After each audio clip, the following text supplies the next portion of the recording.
நீங்க ஒரு சின்ன கடை வச்சிருக்கீங்க. அது ஒரு பெட்டி கடையா இருக்கலாம், அல்லது ஒரு அளவுக்கு பெரிய பலசரக்கு கடையா இருக்கலாம், இன்னும் ஒரு சின்ன பழக்கடையா கூட இருக்கலாம்.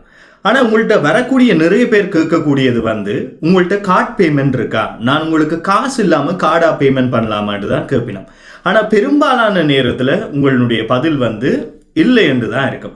முக்கியமா வெளிநாட்டவர்கள் இங்க பணத்தை பாவிப்பதை விரும்புறதை விட கார்ட் பேமெண்ட்ஸ், கேஷ்லெஸ் பேமெண்ட்ஸை தான் விரும்புவினோம்.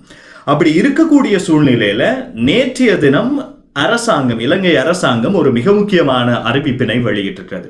அது என்னண்டா, சிறிய வர்த்தக வணிகங்கள் அல்லது சிறிய கடைகள் கேஷ் இல்லாமல் கேஷ் இல்லாமல் பே பண்ணக்கூடிய மெத்தடில் பணம் பெறுகின்ற போது இதுவரை காலமும் இந்த விடயம் அமுலுக்கு வர முதல் என்ன நடக்கும்னா, இப்போ நீங்கள் ஒரு 3000 ரூபாய்க்கு ஒரு கார்ட் பேமெண்ட் ஒரு கடைக்கு பண்ணுறீங்கன்னா அதில் ஒரு குறிப்பிட்ட வீதம் 1 தொடக்கம் 3 வீதமான பணத்தினை குறிப்பிட்ட வணிகர் பேங்குக்கு கட்டணும். காரணம் அது கேஷ்லெஸ் பேமெண்ட்ஸாக வரவடிய.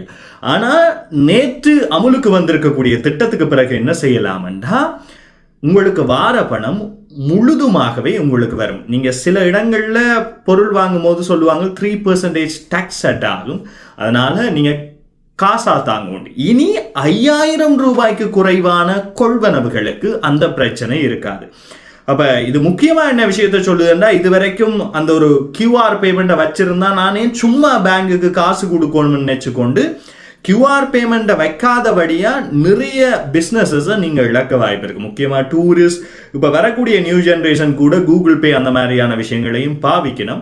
அப்போ உங்களுடைய கடைகளுக்கு லங்கா QR, ஒரு ஸ்டாட்டிக் QRஐயோ அல்லது டைனமிக் QRஐயோ வைப்பதன் மூலம் உங்களோட சேல்ஸ் அதிகரிக்க முடியும், அதே நேரம் நட்டம் இல்லாமல். மேலதிக டெக் மற்றும் AI விவரங்களுக்கு ஸ்னிப்ஸ் ஆஃப் கிரு சேனலை ஃபாலோ பண்ணுங்க. தேங்க்யூ.